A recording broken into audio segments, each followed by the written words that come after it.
Let's go straight to Karina Huber. She's watching all of this up on Wall Street. What happened, Karina? Well, Wolf, nothing happened stateside to drive the markets higher because we had that holiday, so no corporate earnings, no econ data. The focus really was on Europe. People have decided if we're going to get a break, this is the weekend, this is the week to do it. Any truth in that, or am I just sort of off beam? You know, we've seen some nice trading sessions at the beginning of the week, but a bit of a pullback right now, as I said, ahead of that employment report. Now, the question is, will investors get back into the game after we saw those sharp sell-offs a month earlier? Seems like a good time to buy, especially if you want to hold. But at the same time, there are a lot of unknowns right now about how the economy is going to do in the U.S., also in Europe. So I wouldn't bet my house on this being a strong month because keep in mind, historically, September is the worst performing month of the whole year. So don't bet all your money on that one, Richard. Come on, Karina. It's barely September the 1st and you're pouring water. Because we've just seen this news report that Larry Page of Google and James Cameron are investing in a company that plans on mining asteroids for resources. Do you think that is actually feasible, and is it cost effective? I think potentially it could be cost effective. It's 2016 now. We see that in developing countries, 91% of the children are in primary school. That's right. Yet there are still 57 million children worldwide who are not in school. So given this, do you look at the second goal of the MDGs as a success or a failure? A success in that about 40 million children who would not otherwise have been in school went to school. So these are huge numbers. It didn't seem you were poised for success because if you look at your early years, you got failing grades in high school, and it seemed like you couldn't hold down a job. By 22, you had about 20 different jobs. What was it about real estate that really changed things for you? It wasn't about real estate whatsoever. What hooked me in was it was my own business. There's a conversation being had as to whether it's appropriate for professional athletes to exercise their First Amendment rights, i.e. freedom of speech, on the field. What's the NHL's take on that? We respect our players, and we understand that on political and social issues, it's ultimately a matter of individual choice. Trump seems to favor these so-called private-public partnerships as a way to finance these, and that would mean tax breaks for developers and investors. What do you think of that approach? The Port Authority Board, Governor Cuomo and Christie, are committed to the use of private capital where it makes sense. We're about an hour and a half away from getting the results from California.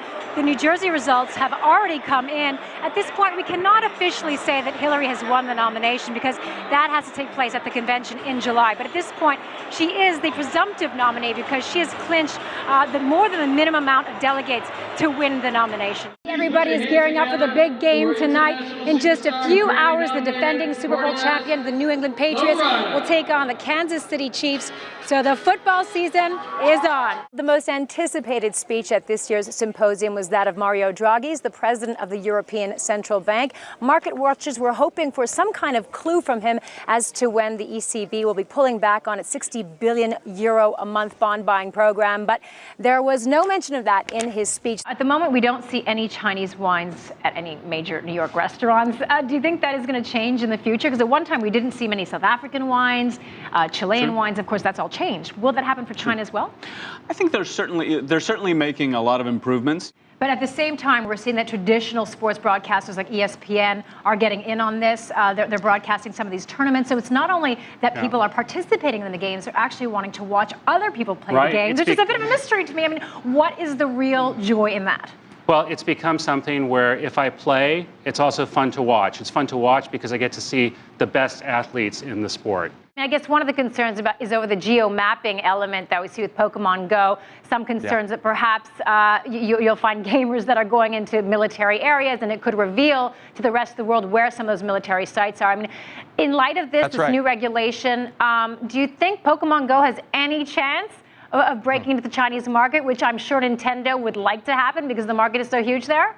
Well, I think it's not just Nintendo. It's a simple case of supply just not being able to keep up with demand.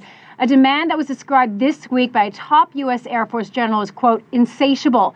The Holloman Air Force Base in the Chihuahua Desert in New Mexico is a sort of boot camp for remotely piloted aircraft, or RPA pilots. This dead-end road near the rural town of Hemingford, Quebec, has become a hotspot for asylum seekers crossing from the U.S. into Canada. Why here? Ease of entry. All they have to do is walk along this path and they're potentially on their way to starting a new life. On the high end, this Lincoln Navigator is getting a lot of buzz, favored by hip-hop stars and athletes who want a little more space without compromising on luxury. This marks the first time in a decade that the model has undergone a major redesign. The U.S. imports more goods from China than any other country in the world. Last year, that total amount was $506 billion worth of goods. Now, that got me thinking, how dependent am I on Chinese imports? Well, to answer that question, let's head into my home to find out. Made it up the stairs, and welcome to my home. This is where I spend a lot of my time, on this couch. Can you guess where it's made?